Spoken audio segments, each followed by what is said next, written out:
Welcome back to Bonkers for Boro with me, Phil Spencer, and Middlesbrough are gearing up for another tricky test as we take on Sheffield Wednesday at Hillsborough on Wednesday. Now, of course, Sheffield Wednesday have had a number of difficulties of late. Financial issues and ownership issues, which we won't go into too much here, have really plagued the club of late. But there's a really spirited atmosphere amongst the team in West Yorkshire. And for Middlesbrough, it could prove to be a potential banana skin on what could be quite an unusual night in terms of the atmosphere at Hillsborough. It's highly likely there's going to be protests going on. Middlesbrough supporters will be there in numbers. There's going to be a huge following of Middlesbrough fans there at Hillsborough. And there's every opportunity for Middlesbrough to kind of make it almost like a little bit of a home game in terms of that atmosphere. But of course, Middlesbrough will need to be at the races to make sure that we are prepared and ready for this contest. Now, they're going to be facing a familiar face in Sheffield Wednesday's team because Sheffield Wednesday have announced the signing of Joe Lumley on an emergency loan deal.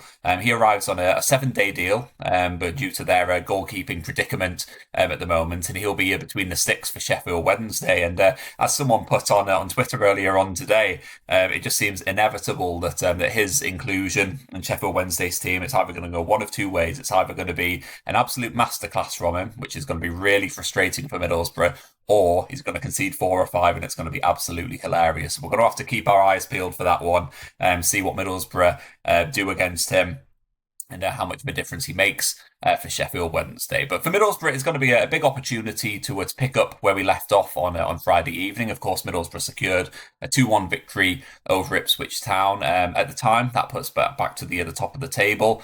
Coventry went on to win the next day, so Middlesbrough sitting in second place going into this round of fixtures. Now, of course, by the time Middlesbrough play on Wednesday night, we could be as low as third with Stoke City, who are currently third, and Coventry City, who are currently top.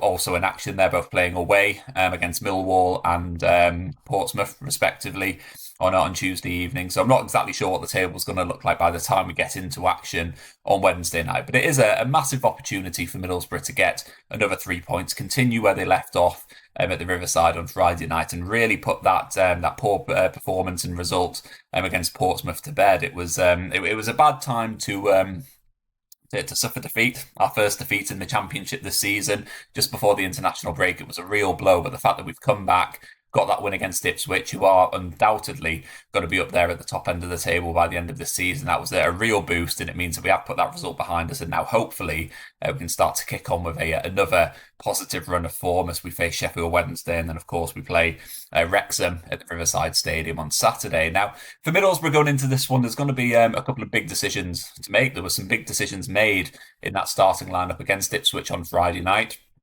A lot of them were dictated by the international break and players who'd been away on international duty. Aidan Morris was on the bench. He'd been away with the United States and he played a good number of minutes for them. Of course, he only got back, I think it was on Thursday that he got back, and with the match being on a Friday evening, there just really wasn't enough time for him to be ready. There was a number of other players involved on international duty, the likes of David Strelec, Sverri Nipan, Sanjay Hansen was away as well. So a number of players who were all off getting international experience, which was great. But for Middlesbrough, it was a great opportunity to use some of those players who were still at home, players who Rob Edwards was able to work with for a good solid 2 weeks at Rockcliffe Park. Going into that match with Ipswich, and it certainly paid off in terms of the decisions that he made going into that game. We looked strong, we looked coherent. It was a strong system with 4 at the back, which was something that Rob Edwards has spoken about. It was something that he's been keen to use. We have often used 5 at the back for most of this season so far, but we are starting to see that maybe that 4 at the back could be the preferred system. Maybe it's just an alternative system. It certainly paid off against Ipswich, in the way that the team shaped up against Kieran McKenna's side certainly was beneficial to us, and it certainly we were the better team throughout. Really, I know that Ipswich had their spells. I guess the latter stages of the first half was a little bit chaotic all round, where there could have been goals aplenty from either side, but I think really it was Solgren's penalty save to deny Hurst of Ipswich that was the turning point, and from that point on, Middlesbrough did look very much in control against a very good side. But going into the match with Sheffield Wednesday, it will be interesting to see who Rob Edwards picks in that same team. I do think he's got 3 main dilemmas that he's got to be having to contend with. The first one being, does Aidan Morris come back into the starting 11? Hayden Hackney, absolutely unplayable against Ipswich. There's no way that he's dropping out of the starting 11 to play Sheffield Wednesday. The question mark is over Alan Brown, who was also excellent against Ipswich. He's had to be quite patient this season. Of course, we've got Aidan Morris and Hayden Hackney, who've been the sort of first choice pairing in midfield, and Alan Brown's largely had to be quite patient. He's been a supporting player, someone who's come off the bench. He's started a game here and there, but he is someone who did exceptionally well against Ipswich, and alongside Hayden Hackney, they really dominated that midfield. So it's going to be interesting to see what happens there, because quite frankly, Brown doesn't deserve to be dropped. He doesn't deserve to drop back to the bench. I know that Aidan Morris is a very, very important player for us, but Brown was excellent against Ipswich, and it may well send the wrong message if he does get dropped out of the starting 11 for this one. So I think for me, it's going to be interesting to see whether Brown does keep his place. I probably would keep him in that starting 11. It would be very harsh on Aidan Morris, and it seems unusual that he would have to sit on the bench for a second game in a row, and it's not anything to do with an injury or anything like that. But I think just because Brown was so good against Ipswich, I do think he deserves another opportunity to show what he can do from the start against Sheffield Wednesday. The second dilemma that he's got is more in the attacking department, and that's with regards to who's going to be playing in that sort of front three, I guess. Delano Bergzorg was a pretty surprising name in the starting 11 against Ipswich. I think a lot of people thought that he'd kind of fallen down the pecking order, and maybe his days at Middlesbrough were going to be numbered, but he started against Ipswich, which was a surprise, and he did really, really well. He's always capable of, he's always a player who surprises me, Delano Bergzorg. I think just when I'm getting to the point where I'm starting to write him off and thinking, oh, do you know what, he's not good enough.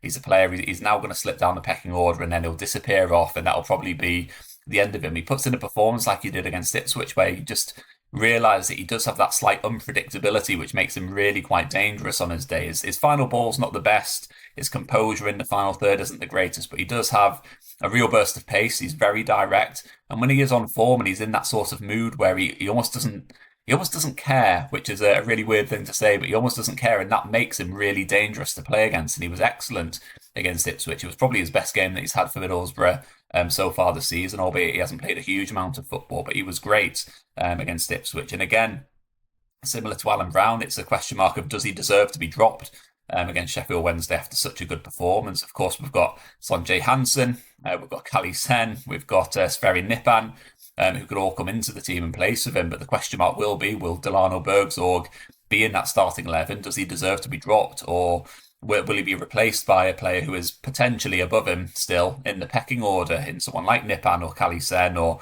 Sonjay Hansen? The third dilemma, of course, is Morgan Whittaker, a player in a similar sort of situation. It looked like he was going to be having another frustrating night against Ipswich.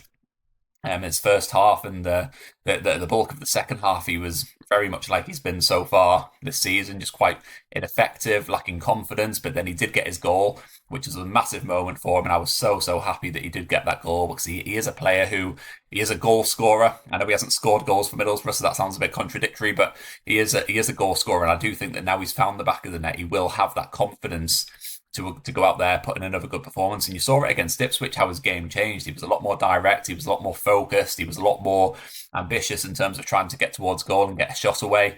And so it'll be interesting to see what he does moving forward. I think for me, it would be the right thing to definitely keep Morgan Whittaker in the team. I think confidence is going to be such a big part of this, and so it seems a little bit, it seems a bit pointless to kind of get him back to confidence, get him back on the score sheet, and then drop him for a game. It just seems like it's not going to be the best thing to do for him. So for me, I'd certainly be keeping Morgan Whittaker in the team. Hopefully he can put in another really good performance. But again, like I said, with Sverri Nipan, Kali Sen, Sonjay Hansen, all of these players, even Riley McGree, who's on his way back from injury, there's a lot of competition for places in those supporting roles. And so it'll be interesting to see whether Whittaker does start in there. For me, Whittaker has to start.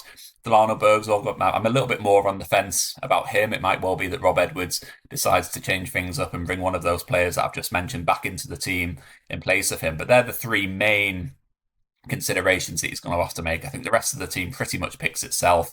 I think Solbrin almost certainly will start. Dale Fry, Alfie Jones, they're mainstays at the back now. Matt Targett, Callum Britton, yeah, that seems to be the first choice back four. Potentially Luke Ayling will come in if it was a back five, but if not, it will be those four. Hayden Hackney's a must start. We've got the Brown Morris debate, of course. Tommy Conway, for me, he's a really important player and a real leader in the final third. He was great against Ipswich in that number 9 role and that sort of pressing role, which was great to see. So he's got to start if he's fit.